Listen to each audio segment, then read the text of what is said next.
Okay, let's move on to our chapter 6.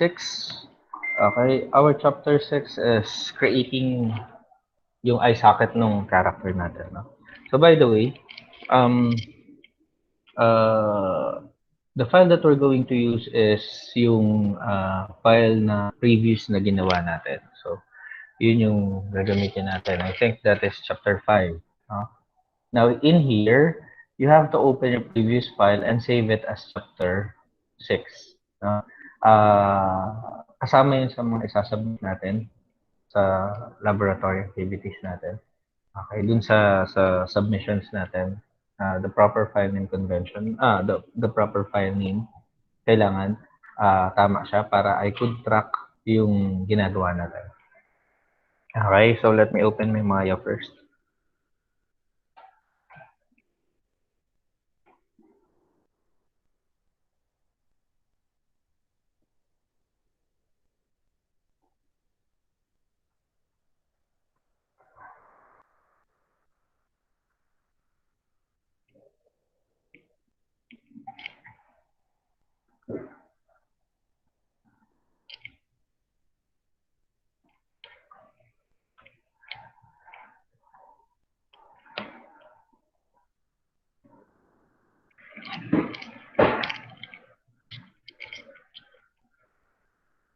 Okay, so set ko lang yung project ko para alam niya kung saan yung i-fetch yung mga file ko. Okay, then I will open the file that I have did.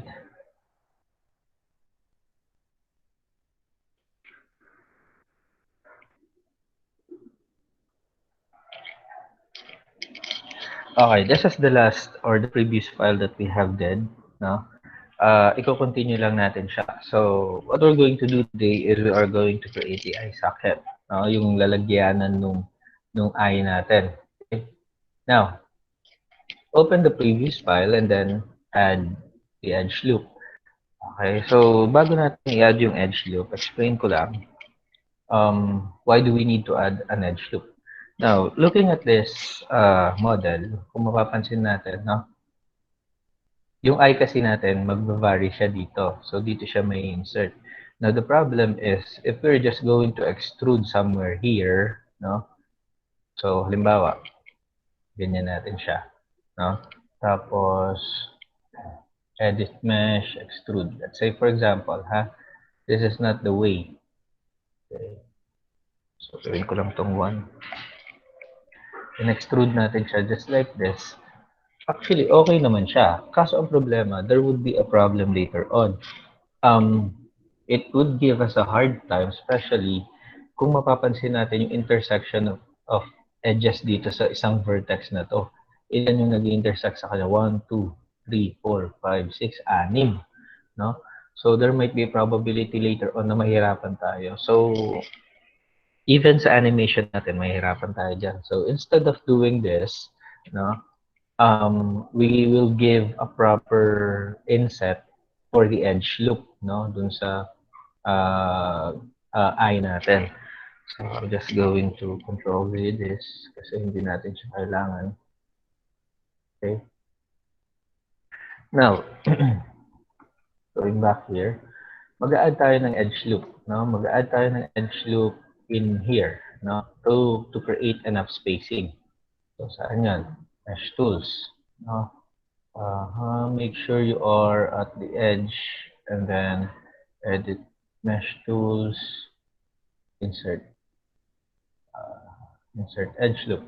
Now, I could insert the edge loop at the front view para mas makita ko ng maayos. Okay. Yan. Enough spacing para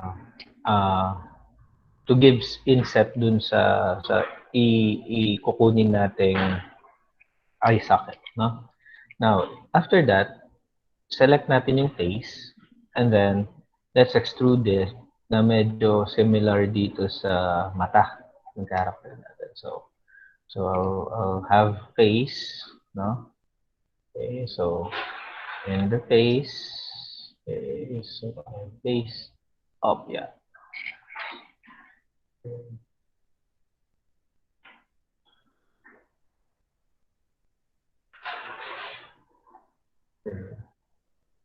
Okay, we already have the face. Okay. And then, in face, no? Edit mesh tayo.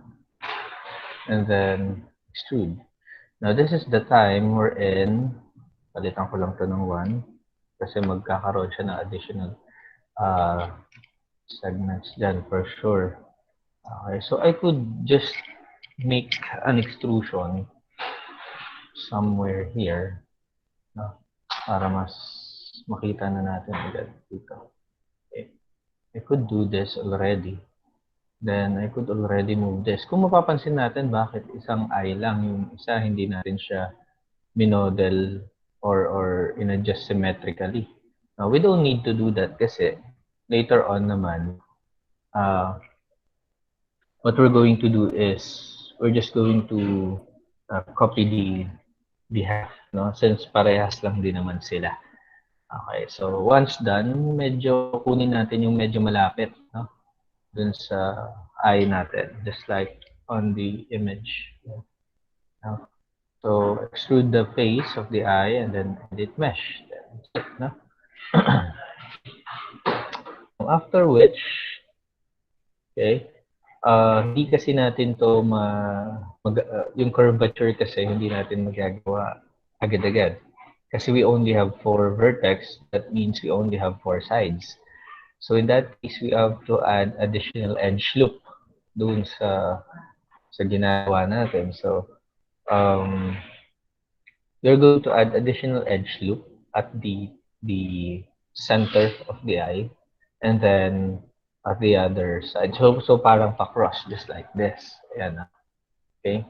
So going back to the edge, yan, I could select the edit mesh tools and then insert edge loop. So in here, I could do in center and then this one, I could do the center as well. Now, kung mapapansin natin, since nag-insert tayo ng edge loop, paikot lagi yan. So, magkakaroon ng paikot na loop ng edge. Ayan, look at that, no? Ibig sabihin, okay, pagka tinignan natin yan, ayan, no? Paikot yan. Okay. This would affect yung curvature ng character natin later on. Magkakaroon ng, ano yan, parang effect. Kasi, habang nagdadagdag tayo ng edge, syempre, may nadadagdag dun sa attributes nung ginagawa natin. So what would happen is we need to adjust it later on pa. Okay? Now, mamaya na natin po problemahin yung iba. Okay? So we're just going to focus on this side of the character, yung face and then the eye. I could go back here. Ito yung layer natin, no? Invisible. So, invisible ko lang yan kung kailangan ko tignan yung likod. Okay? Now, once done, no? Okay. Kailangan nating i-move ito. Okay? I-move yung curvature niya into parang circle, just like this. Now, the problem is, so, tingnan natin to. We have to do it using vertex. So, ang problema, halimbawa, i-move ko to. Say, going to move this. Okay, tignan nyo yung mangyayari dito. Okay, tignan nyo yung mangyayari. Kapag minove ko kasi ito, this is the perspective, no? Pagka minove ko yan, ayan ang problema dyan. There might be probability na papasok siya dun. Ayan, look at that, no? Pumapasok siya dun. Ayun, no? So, lumulubog. Ayan, no? Lulubog yan. So, we don't want to happen that. So, ano bang pwede natin gawin? Now, in my instruction here, using move, switch to normal. So, paano ba yung switch to normal na yun? Okay, i-double click natin to move tool natin. Then, lalabas to. Now, currently, in default, naka-world yan. So, ibig sabihin, yung movement ng mga axis natin, let's say, nagsaselect and move tayo, that is in relation to world. Okay, now, switch this to normal.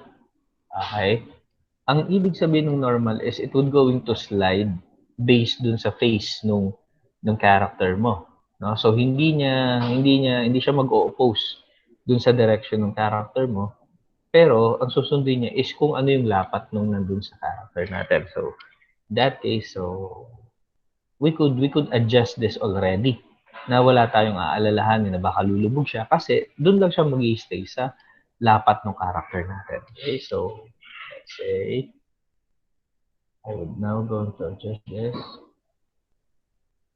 So, pwede natin ibaba ito ng konti. Ganyan lang. Wala. So, mm-hmm. Okay. Do this. Yan. So, we could also have this.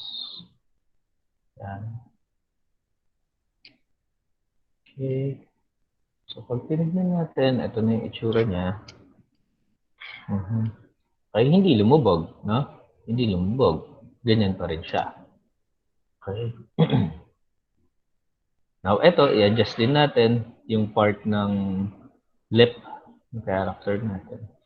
So, here we could do the adjustment on the front view. Just do this. Okay, make sure that you are targeting the correct vertex. No? Okay, kasi pagka medyo mali yung vertex na target natin, hindi lahat na nakikita nating vertex dito nasa harapan, no? Ibig sabihin, yung iba dyan nasa likod, so be careful. Now, para maging sigurado kayo na yan talaga, pwede nyo i-turn off actually yung X-ray. Ayan. So, once that the X-ray is turned off, ayan, makikita nyo kung ano talaga yung na-target natin. So, seems medyo okay naman na. All is seems well. No? We could proceed, no? So, round the corner of the eye. So, we already did rounded the corner of the eye. No? Let's proceed with the next. Now, select the face of the eye and then extrude. Okay, so extrude natin. So, paano ba yan? So, here, just to make a correct inset. So, okay, actually, hindi ko siya pwedeng move dito. So, dito tayo. Okay.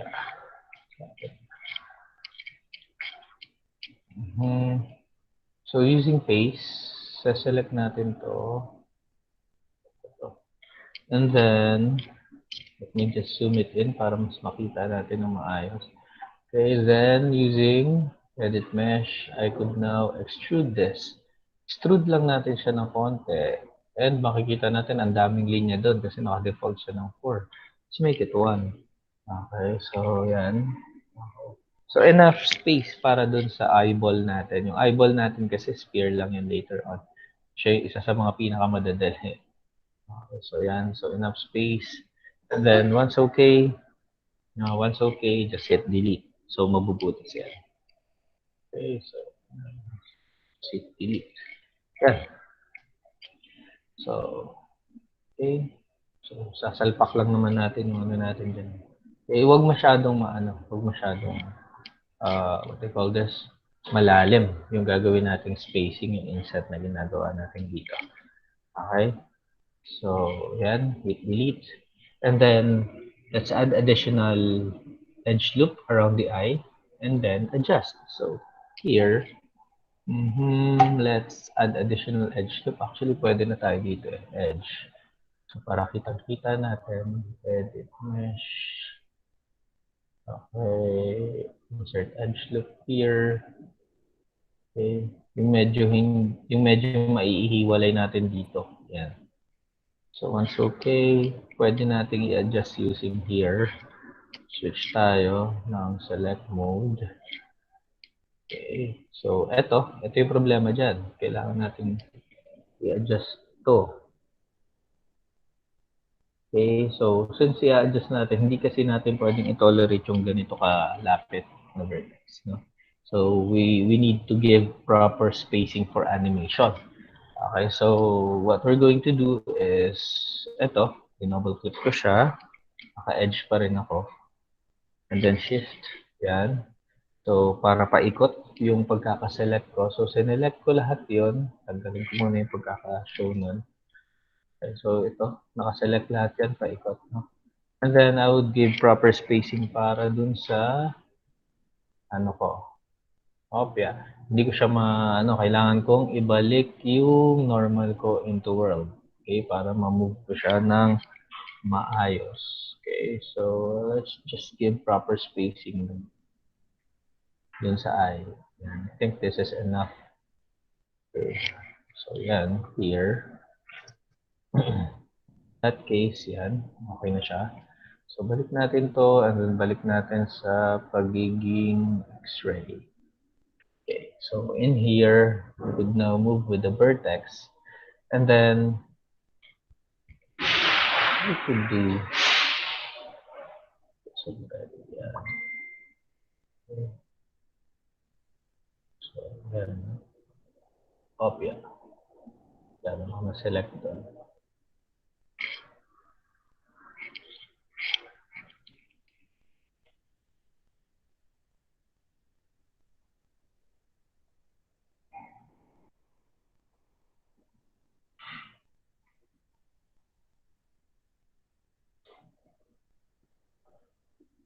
So just enough para dun sa socket natin. Okay.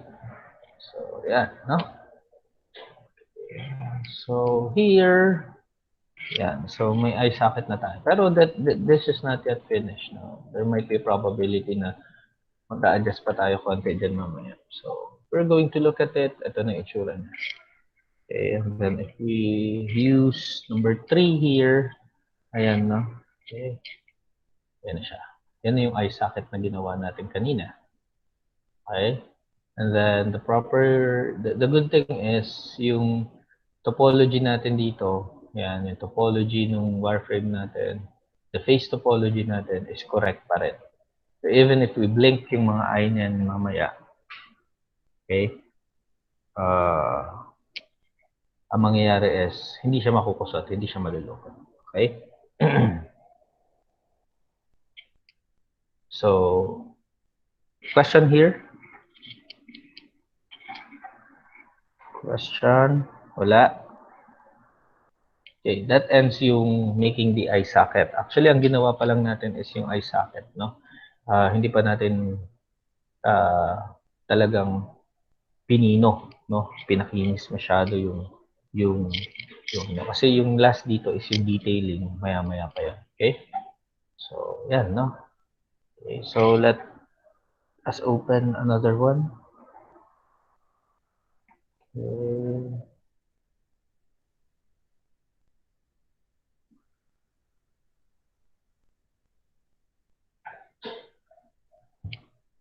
Next.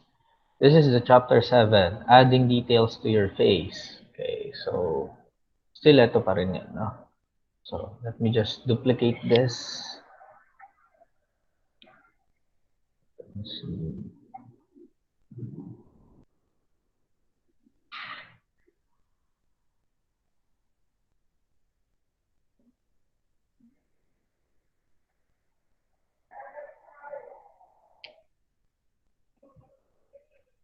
So I already did, ito na yung ginawa natin kanina. Now we already have the eye socket, and then ito yung in-adjust natin. So dinuplicate ko lang yung file para makapag-create tayo ng another one, which is yung chapter 7. So open natin yung file chapter 6 natin, yung ginawa natin kanina. Di ba nag-save tayo? Now, i-duplicate lang natin yon, i-open natin yon, no? But make sure that to rename it as chapter 7, no? Now this time, since nagawa na natin yung eye socket natin, you cut the character into half. Kailangan natin i-cut yung character natin into half. Okay, so tanggalin muna natin to, and then we could cut actually the character into half using front view. Okay, much better kung sa front view. Now, we could switch to face. Yan. And then, select natin yung kalahati. And then, just hit delete dun sa keyboard natin. Okay? Now, upon doing that, ito na yung magiging itsura ng character natin. So, it is already cutted into half. And then the details na ginawa nating adjustment nandito pa rin kasi nandito sa side na to. Wag lang natin mapagbabaliktad. Mamaya yung ginawa natin ng eye socket, yun yung ma-delete natin. So baka mahirapan lang tayo if we're going to repeat that process all over again. Okay? Now, here, once done, na-cut na natin siya into half. Okay? Mag-a-add tayo ng different edge loop. Okay, so magdadalawa, tatlo. We were going to add 3 edge loop in the details of the face. Ano bang ginagawa natin dito? Ang ginagawa natin dito is yung topology ng face natin. Okay? Yung edge uh, uh, uh, edge edge format nung face natin kailangan maayos kasi i-animate natin to later on eh. So ang gagawin natin kailangan hindi siya malulupot, no? Okay, so let's add additional edge loop. So this is additional 1, additional 2, then 3, 4. Actually 4 edge loop. Okay, so tingnan natin.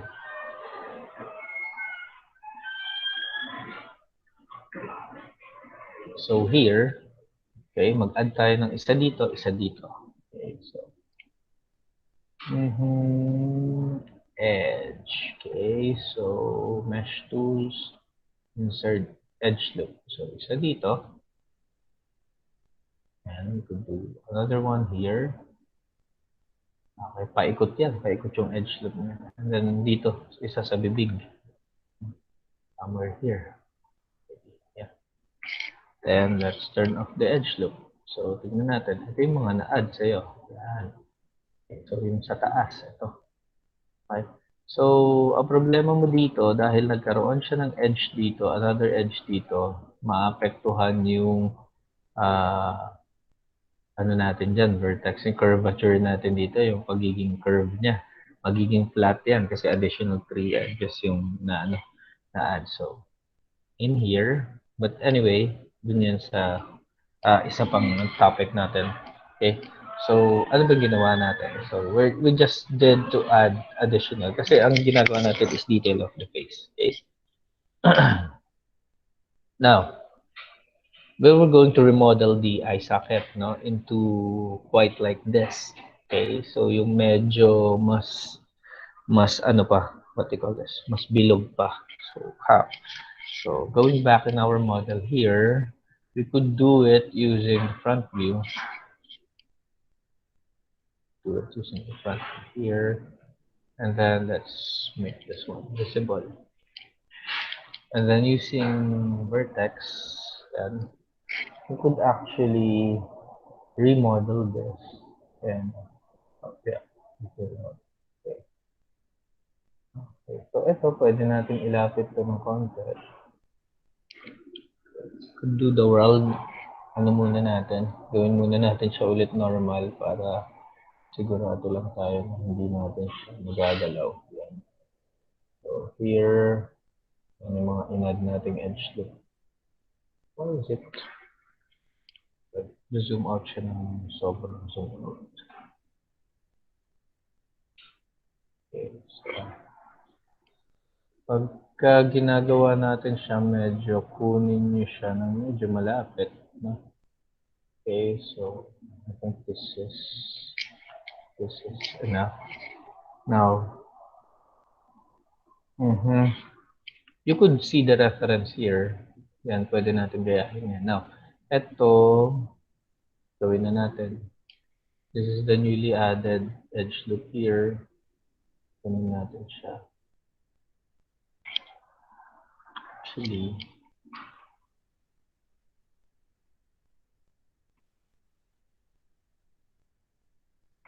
hindi natin siya pwedeng gawin world. So, para maayos natin siya, gawin natin siyang world pala. Okay, hindi natin siya pwedeng galawin ng normal. So, anyway, yan. Okay, we can do this.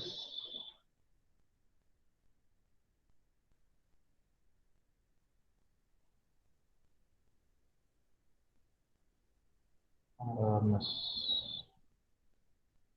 ganda yung datingan ng mata.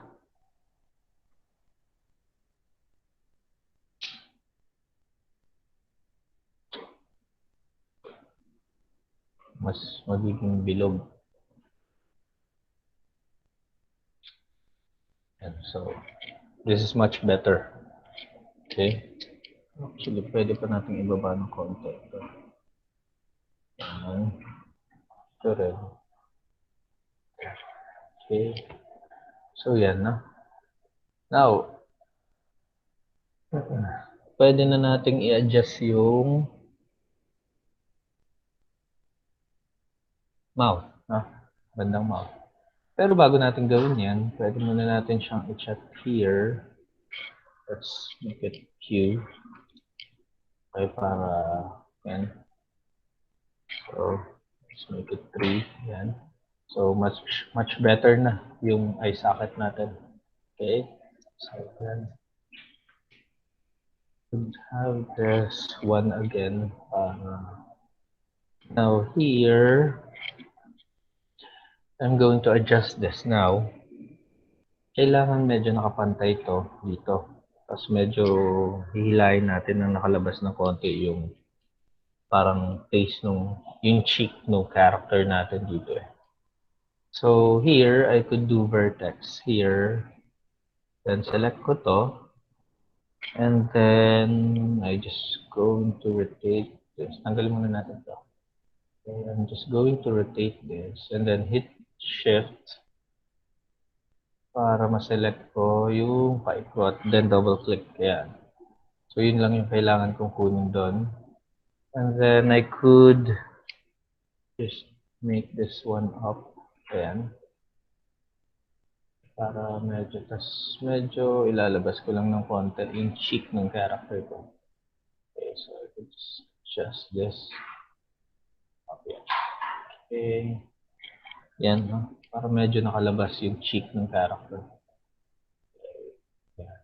So, now, okay, so far so good. Okay. So, yeah, no? Turn off X-ray mode, and then do the following. Okay? Next, yung ginawa natin yung kanina. Using move again, using world, select vertex, the side, and then adjust the mouth. Okay, so ayan. Pwede yan, yung ginawa natin kanina. Now, we're just going to adjust the mouth just like this.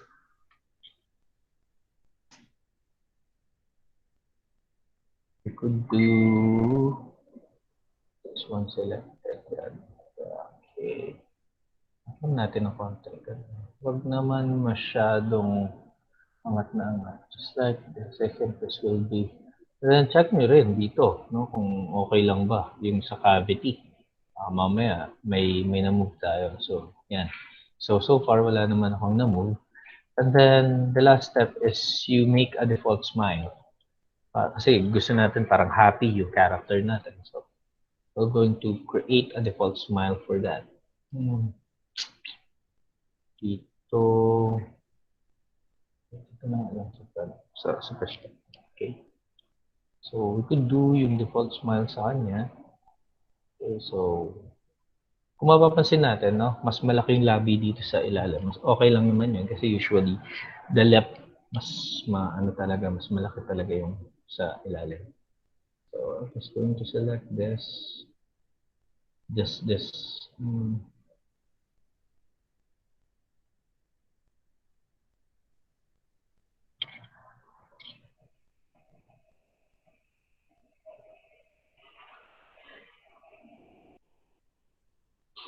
Okay. So actually mali. Dapat pala dalawa. Okay, baba natin ng konti. Okay, make sure na wala rin tayong tinamaan sa likod. Okay. I think wala naman. Okay.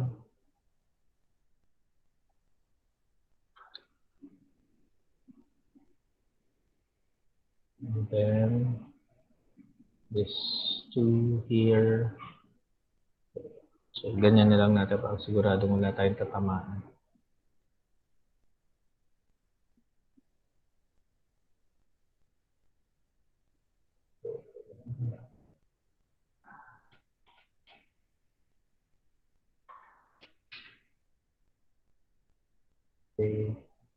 And then these two here.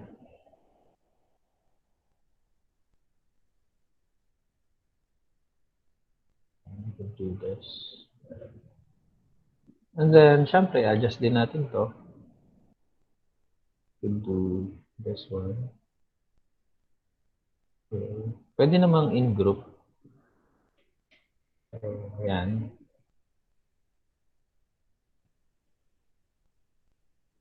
Para magmumukha lang siyang nakasmile. So, ito. Pwede mong iangat to.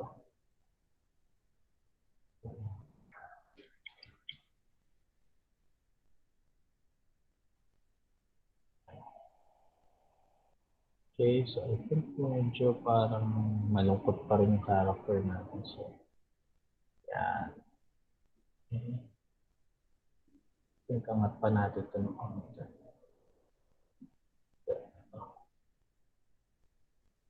Okay. Yan. So, let's try to test it. Okay, let's make it 3. Yan. Yan, no? So, in default, para na siyang nakasmile. Okay? So, the cavity is still intact, no? Ayan. Okay? So, the eye socket is still good, no? Okay? Now, ang problema na lang is ito. Kasi bago tayo alis, dapat okay na to lahat. Ito. Yan, medyo dahil nga nag-add tayo ng kung ano-ano, okay, ng additional, so madidisform yung ano, yung yung mga kaninang in-adjust natin or yung previous na in-adjust natin. But before we do this, kasi another one yan, you save it as chapter, uh, you save it as chapter 7. Okay? Para sigurado. Okay? So let's proceed with chapter 8.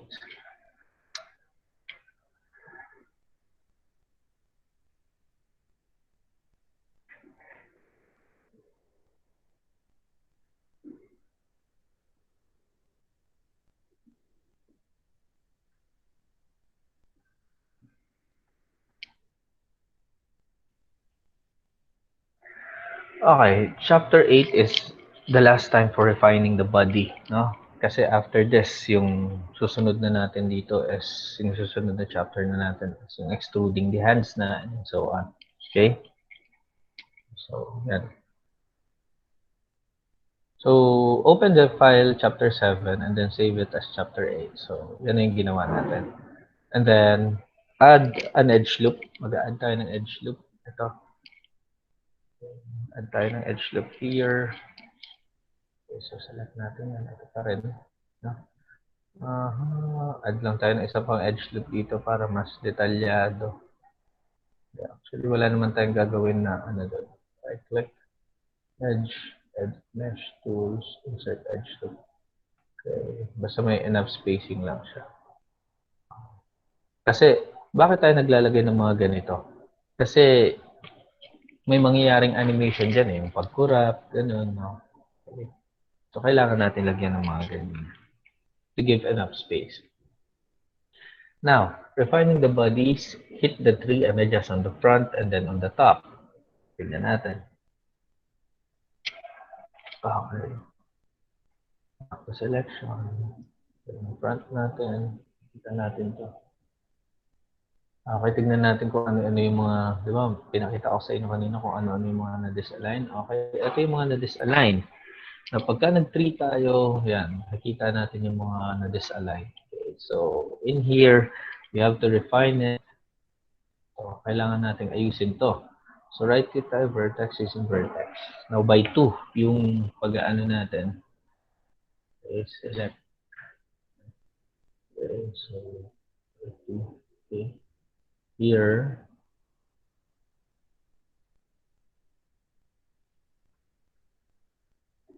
put 2 here. Ayan.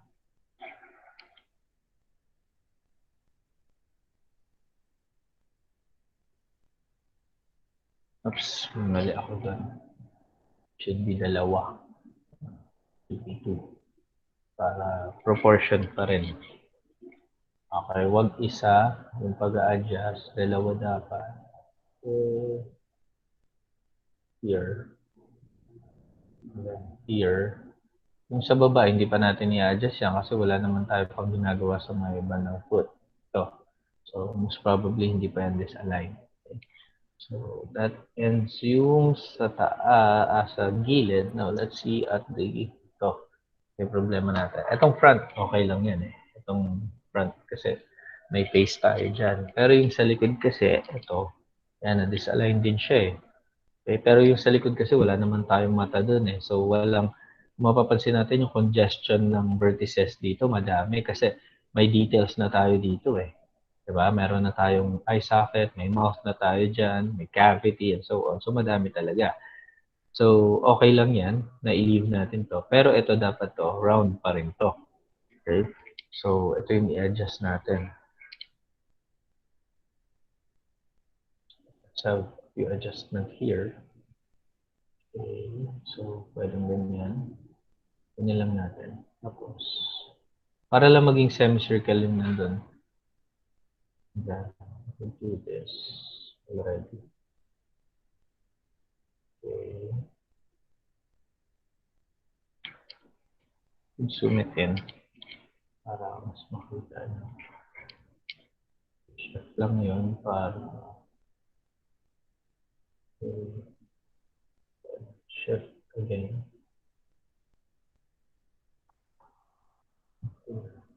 Shift again. Okay. So, yan. And then, ito. Okay. So, hanggang 3 rows yung na-adjust ko. So, okay, I could do that. Yan. So far, okay na ako. Okay. So, pagka tinignan natin yan dito,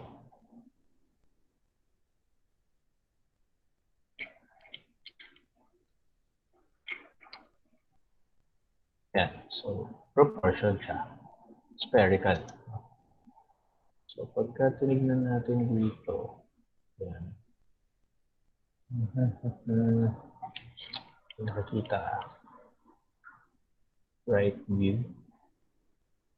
Left view. And dito sa left view natin, pwede natin siyang i-adjust pa dito. Here, we could do adjustment, view adjustment pa dito. We could do here. Para perfect yung adjustment natin.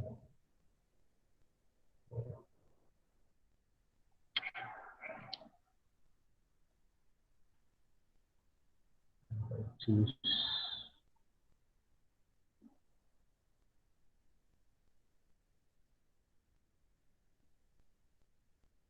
Oh, yeah. Ang nakakatagal kasi dito yung mga, let's say, nag-insert ka ng edge loop. Gagawin mo ulit. Aayusin mo ulit. So, halimbawa, kagaya niyan, mag-insert ka ng another edge loop. Aayusin mo na naman yan. Ganun yung mangyayari dyan. Okay?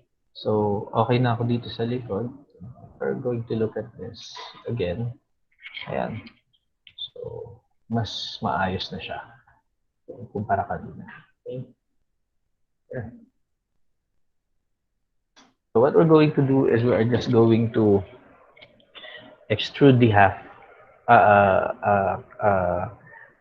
symmetry the half, and then, yun, no? Yung susunod nating topic dito is we are going to extrude the hands, no? The fingers, kukompletohin natin. And then, yung legs, no? By the way, nga pala, yung gagawin nyo dito is, once na okay na, yung UV mapping would be, i-apply nyo dun sa isang subject nyo, yung mapping and texturing. Okay? So, question here. Question.